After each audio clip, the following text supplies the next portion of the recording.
How's it going, guys? My name is Ted, and today I got a game for you from Radiation, Demolition, and the score is 181 to 10. Alright, that's out of the way, so I'm going to go on to today's topic, which is going to be a lot of different comparisons. Those of you that listen to a lot of my commentaries, you know I'm really big into numbers, and I'm really big into Black Ops in general. And the two things that those go together with is kill streaks and guns. A lot of people look at a gun and they just think that it feels good or whatever. Well, believe it or not, every gun actually has a set number for just about everything. The fire rate, the recoil's a number. Um, Fire rate's obviously a number. Just the center spread, big things like that. Since I'm a numbers person, that stuff interests me, and I've looked it all up. And if you're into this type of stuff, I'll leave a website below that you can check all the numbers out. And there's certain things like with numbers that you can learn which things are better than others. For example, like there's a reason why the MP5K isn't used nearly as often as the AK-74U. There's a reason you never see a PM63 in someone's hands unless they're just trying to, goof off or mess around or whatever. But a few things I'm going to talk about today is I'll start with the kill streaks because there's a lot of clashing kill streaks for each category. You'll notice the way the way Treyarch did it is they made it so that there's always two kill streaks for each number of kills in a sequence, except for the chopper gun. That's the only one that's got it's 9 kill streak. There is no other 9 kill streak except for the chopper gunner. But we'll start off with the spy plane versus the R60. These you get at a 3 kill streak or a 2 kill streak if you have on hardline, and there's different situations that each one's better. For example, I generally tend to stick with a spy plane. I don't think I've ever actually used an RCXD as a kill streak, except for I've got it in care packages a few times. But the spy plane will stay at for 36 seconds. It does 12 sweeps. It's 3 seconds between each sweep, and it highlights red marks for anyone on the enemy team that is not using Ghost or Ghost Pro. This is very helpful in the game. It can be annoying if you trust it too much. For example, whenever I see a spy plane go up, I like to call them UAVs because I'm back in Modern Warfare 2 and spy plane just sounds gay to me. But when you see a spy plane go up, I always check the number of players in another team and then the number of dots that are showing up on the radar. And that'll teach you how many ghost people there are on the other team. For example, if you see 4 dots on the radar and there's 6 people on the other team, you can guarantee that 2 of them are using Ghost or haven't spawned in yet. That's why I checked back a couple times. The other kill streak that's a 3 kill streak is the RCXD. And if you're really not such a hot player and you like easy kills, then put hardline on a class, get a 2 kill streak, and you can use this RCXD, which is a remote controlled car with explosive strapped to it. Just make sure that when you're going after someone, make sure they don't have flat jacket on, because flat jacket will negate the effects of negate the lethal. See, I just burped there. Negate the lethal effects of the RCXD. So, for example, if you have on flat jacket and this RCXD comes after you, it'll hurt you a lot, but it'll never kill someone with flat jacket unless they're previously injured, even in hardcore. And that's a common misconception. People think that flat jacket will reduce a certain number of damage off of a grenade, and that since in hardcore, since you've got less health, that it should kill you even with the flat jacket. That's incorrect. Flat jacket actually reduces all damage inside of a game, inside of a core game, by 65% in the explosive damage. However, in a hardcore game, it reduces all damage by 91% from explosives, making the RCXD still not lethal. So it's really a trade-off. If you're not really good and you want some easy kills, put on the RCXD. It's also good for search and destroy matches. But most other times, if you're with a team or you just want to be a team player, don't put on the spy plane. Spy plane's a good option. It'll help you out in the long run too, because those are easy kills or deaths that you can avoid by knowing where the enemy team is. The next kill streak is the 4 kill streak, which is counter spy plane and SAM turrets. Now both these kill streaks are really good. I'd suggest these for any average player or even really good player, because the counter spy plane makes it so that your enemy's radar is jammed, making it so they don't know where their teammates are and they don't know where you are the majority of the time, unless they've got a headset so they can hear you. It's really good because you can use unsilenced guns and still don't have to worry too much. If you have a whole team running them, it's amazing, because basically the enemy's never going to be able to see where you're shooting from. And that's a huge advantage, so you don't have to use a suppressor on your weapon. And you can use a different attachment like dual mags or red dot sight, are my favorite. The other alternative is using a SAM turret. and I heavily suggest this if you know that the enemy team you're playing is very good. Sam Turtle has 4 rockets, which are basically like Strela 3 launchers that will lock on very quickly to any enemy air support. And instead of you having to take out your Strela launcher and circle the sky trying to find that UAV, or excuse me, the spy plane hovering up in the sky somewhere, it'll automatically lock on and take it out by itself. It's really a useful kill streak, especially, like I said, if the other team's getting a lot of UAVs, counter UAVs, maybe even chopper gunners. It can take all those kill streaks out, except for the Blackbird, of course. Moving on to the 5 kill streak, you've got the care package and the napalm strike. Now, both of these are really good, and there's certain situations I'd use each one in. For example, if I'm trying to get quick kills, or maybe in Demolition and I'm trying to have a spawn trap, I like to use a napalm strike. It basically cuts off an entire area of the map that the enemy team can only go through if they have Flat Jacket Pro, which is an uncommon perk to get. Mainly due to having to throw back 5 grenades, which isn't very easy to do, honestly. Like I said, napalm is normally my favorite option. However, if you're not very good at the game and you like to get those lower kill streaks and maybe even a chance of getting a high kill streak, definitely go with the care package.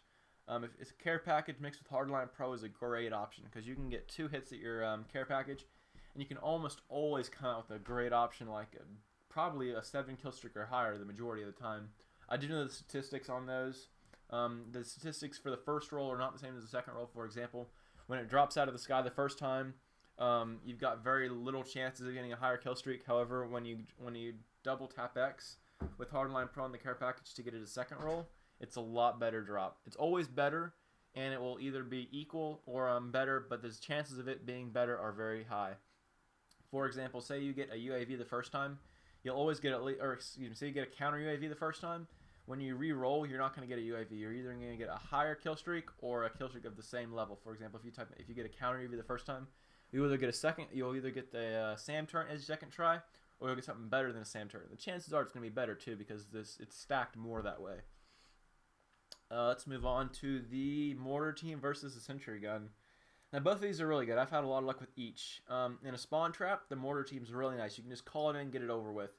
The only problem is that it normally distracts your teammates because when it shoots down like that, it's similar to the COD 5 mortars that they had there, where even your teammates would be stunned by them for a little bit. And that really tends to annoy my friends when we're in a demolition spawn trap. You know, they're right in where I'm calling these mortar teams in, and it can throw them off for a little bit, maybe even resulting in them dying.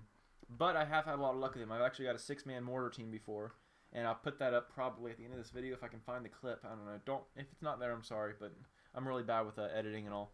So the other one is Sentry Gun. These are great for spawn traps, but other than that, I wouldn't suggest it. In a team deathmatch, you won't get more than 2 kills with it, and you got to call it in and set it up. It's really a pain in the ass most of the time. I wouldn't worry about it. In a spawn trap, though, you can normally get about 6 or 7 kills with it. It's only out for 90 seconds. After that, it'll self-destruct, and the guy will come over and say they've destroyed your sentry gun, even though they're lying to you. It actually destroyed itself. Alright, the next one is the 7 kill streak, which is the attack helicopter and the Valkyrie rockets. Now, I'm honestly not a fan of either of these. The attack helicopter takes up airspace, which is normally packed when my friends are playing with me.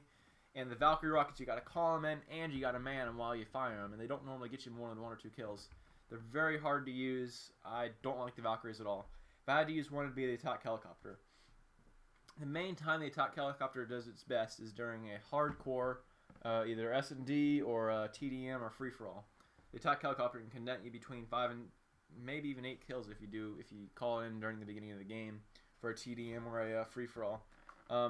Attack helicopter isn't really good in core because it does so little damage that people can normally run away from them, honestly. If you can get anywhere near cover when it's shooting at you, you'll get away pretty fast.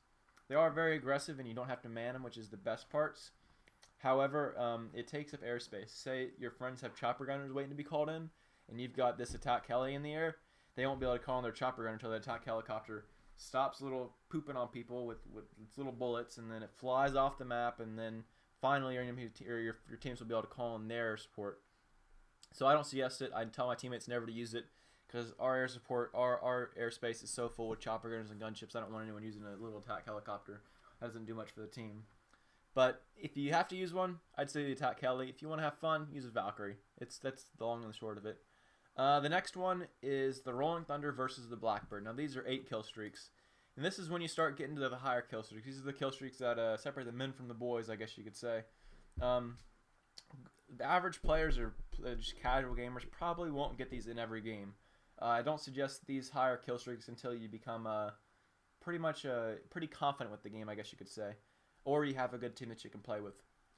You really don't want to put on higher kill streaks unless you know you can get them consistently. Like, I know I can get them consistently because I'm with good teams. When I'm not with good teams, I might put on 5, 7, 11, things like that, just so I can get them every game or so. Getting back to it though, the Rolling Thunder versus the Blackbird. This one's a very obvious choice in my opinion. Now, some people might say, well, I should go with the Rolling Thunder because it's going to give me instant kills. Well, it does get you a lot of kills. Probably averages about 2 to 3 kills per time that you call it in. However, your Blackbird lasts for 45 seconds, and in general, it will get you more kills than that because you'll know exactly where the enemy team is. You'll never find yourself wondering, well, I don't know where they're spawning at, or I don't know where they are right now. And they also can't sneak up behind you. The other problem with the Rolling Thunder is it covers such a large area of the map that if you don't have Flat Jacket on, you're very liable to kill yourself unless you know exactly where you called it in at. Also, it takes a little bit to call in, so say you're playing Team Deathmatch and you call it in on the other side of the map where no enemies are, or where no teammates are, and the enemies are probably at. By the time it actually gets there, you might have died and spawned in again on that side of the map and kill yourself again, and that's just embarrassing. So I wouldn't do that. It seems like an obvious thing in my mind to use a Blackbird because it also helps your team out a lot instead of just kill whoring the whole time for yourself. And in general, it'll help your team achieve victory in just about any game mode. If the enemy team can't hide or anything like that, it's really nice. And you cannot hide from a Blackbird with Ghost. It's one of the 2 kill streaks that don't have counters, the other being dogs. There's no counter to dogs and there's no counter to Blackbird. And you can also not shoot the Blackbird down. Moving on is the Chopper Gunner. The Chopper Gunner is the only 9 kill streak available inside the game. This makes it pretty good in my opinion because you can run an 8, 9, and 11 kill streak and be able to get a load of kills with your air support just by getting an 11 kill streak. I'll put things in perspective for you. For every Chopper Gunner that I call in, I average 13 kills, and I've calculated that I've got 4,300 kills from Chopper Gunners, and I've got like 360 of them called in, something like that. I average about 13 kills with a Chopper Gunner, and they don't normally get shot down. I'd say maybe 1 in 3 get shot down for me. But that's also, I don't play very much Team Deathmatch, so I'm not sure how that would work out for most game modes. But the Chopper Gunner, the only thing I can compare that to is maybe using the Chopper Gunner over a lower kill streak. If you were thinking like using an attack helicopter or a Chopper Gunner, well, the Chopper's only 2 more kills. So if you think you can get that, it's definitely worth it because you can get easily 5 times the number of kills in your Chopper Gunner than you can the attack helicopter. But if you don't think you're ever going to get a 9 kill streak and you could hardly make an attack helicopter, keep the attack helicopter on because at least getting an attack helicopter is better than not getting anything at all. So that's really just your choice. If you just want to kill whore, get as many kills as you can, you know you're a good player, keep on that Chopper Gunner because it'll get you, like I said, at least 12 or 13 kills in most situations. All right, now for the big boys, we got the 2 best kill streaks in the game, the dogs and the gunship. Now these are really the man's kill streaks, if you ask me. Like, I love these things. The dogs are a 1-hit kill. Apparently, they always go for the jugular. And they attack your enemy with Commando launch from Modern Warfare 2, and they always kill them. They never miss, unless someone shoots at them. That's the only time they'll die then. And dogs have 100 health, just like a human, so it takes the same number of bullets to kill a dog as it does any other enemy in the entire game. So when the dogs chase at you, there's no counter to them. Ghost won't protect you from dogs. Nothing will. Not even Ninja, which I've heard some rumors that if you have silent footsteps, the dogs will go after you. That's bullshit. Don't worry about it. Dogs just will eat you up. They're pretty hungry guys. My dogs can eat 6 people at once. They don't even care. So I like dogs also because you can just call them in. You don't have to do anything with them like the Chopper Gunner or the Gunship or the Valkyrie rockets. You got to control them. Dogs, you just press right on the D-pad. They're eating the enemy team, and you can form a spawn trap and get rid of all those ghost bitches trying to escape. The only counter to that would be people that keep camping corners or camp on top of surfaces that the dogs can't lunge onto. Now, dogs can lunge quite a ways, but if the people are on top of something, oftentimes the dogs can't get it. But I've even seen dogs eat through walls before, and look that up on YouTube if you don't believe me. Dogs can eat through walls sometimes. I don't know how that works, but pretty powerful dogs. The other counter to this is the other option for the 11 kill streak is the Gunship. And the Gunship does average me a lot more kills per game. However, you have to man it, and that's a big problem for me. I don't like manning my kill streaks very much. To put it in perspective, though, the dogs, I've called in 600 pairs of dogs, and I've gotten, I think, like 7,000 kills, something like that. So they average me about 10 and 11 kills each. Not very much compared to the Gunship, which averaged me 19 kills. And I can't give you the statistics on the Gunship. I just remember calculating out to about 19 kills per Gunship average for me. So obviously the gunship does better, and it's also nice because when you're inside the gunship, you don't have to be moving around outside. You don't have to worry about dying. But on the other hand, you could be getting a lot of kills while your gunship's in the air with your gun, or excuse me, while your dogs are out with your gun. Whereas in the gunship, you have to be manning gunship to get the kills with it. You can't just let it do itself for. It can't let it do the work for you. So that's just a trade-off right there. And if you're feeling like a pro, put on Blackbird Chopper dogs or Blackbird Chopper gunship. Those are what I normally use in my setups. It really depends how you feel, confident you feel in the game, how you feel your team's going to help you out or not. My teams always have Blackbirds up for me, so I'm pretty confident in my team. That's really the end of the kill streaks. The next commentary, I'm going to be going through a lot of the misconceptional guns, such as the G11 versus the M16. Which one's better? The AUG versus the FAMAS, the L96 versus the PSG1, and the Stoner versus the M60. These are guns that have very similar statistics, but there's always a clear winner if you actually take a look at the statistics. And that's going to be going over in the next video. It'll probably be a really quick team deathmatch. I got a 42-0 team deathmatch a little while ago, so I'm going to post that one up. And it's only about 3 minutes long, and that's about a good enough time to post a few different gun conceptions and all.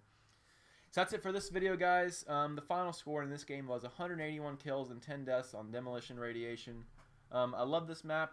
You'll see me in a lot of commentaries go on about how good this map is. I really do enjoy it. This is probably my number 4 favorite map in the game, and number 3 favorite for Demolition. So that's it. I hope you guys enjoyed the video. If you did, make sure to click the like button. If you didn't, click the dislike button. I really want to know everyone's feedback. I post 100+ games every single day. If you like this type of game or like what I do on my channel, or like the commentary, or like anything about me whatsoever, please subscribe and I'll keep these coming. So that's it, guys. Thanks for watching. I'll catch you later. Bye.